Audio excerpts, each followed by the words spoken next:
રામકૃષ્ણ હરી.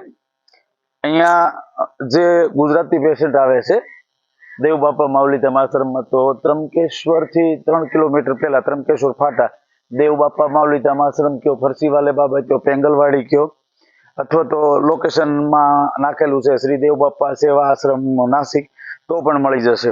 અને અમુકને ગુજરાતી ભાઈઓને આપણે ખબર નથી હોતી કે મરાઠીમાં અહીંયા દવા સમજાવે તો તકલીફ થાય છે, તો આપણે ગુજરાતના તમામ પેશન્ટોને દવા પણ મળી જશે, ગુજરાતીમાં માહિતી પણ મળી જશે. દવા કેવી રીતના લેવી એ પણ મેં પૂરું યુટ્યુબમાં સમજાવેલું છે, અને યુટ્યુબમાં ડિસ્ક્રિપ્શનમાં પણ વિગત આપેલી છે. અને અહીંયા અંદર આશ્રમમાં આવો તો ગેટની બાજુમાં અહીંયા બોર્ડ મારેલું છે, તો બોર્ડની અંદર પ્રિન્સ પટેલ 9377808866330600 નંબર મારેલા છે.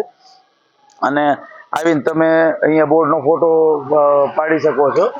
બોર્ડ કોઈ કારણોસર ન હોય તો સામે આપણી ચાની કેન્ટીન છે, તો ત્યાંથી કાર્ડ પણ મેળવી શકો છો.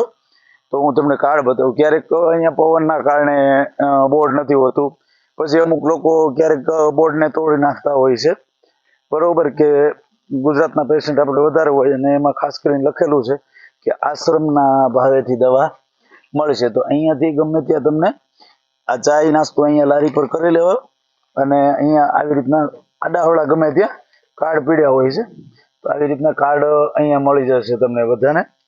કદાચ બોર્ડમાંથી બેનર હોય કે ન હોય, એક અંદરની સાઈડ એક બેનર છે, વિગત તમને બધી મળી જશે.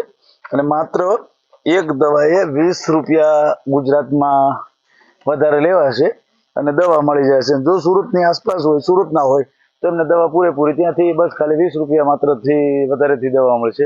અને ગુજરાતની આસપાસના હોય, થોડા દૂરના હોય, ગુજરાતની અંદર જ મતલબ, તો 100 રૂપિયા કુરિયર ચાર્જ લાગશે. બાકી આશ્રમના ભાવથી જ દવા મળી જાય મસ્ત. અને ગુજરાતીમાં પૂરેપૂરું સમજાશે. ન સમજાય એવું હોય તો એની ટાઈમ એમાં મેં નંબર આપેલા છે, એની ટાઈમ મને કોલ કરી શકો છો. બાપુ હાજર છે નથી, દવા લેવામાં, દવા લીધા પછી આવું થાય છે, એવું કંઈ ન સમજાય તો એની ટાઈમ મને કોલ કરી શકે છે. અસ્તુ. રામકૃષ્ણ.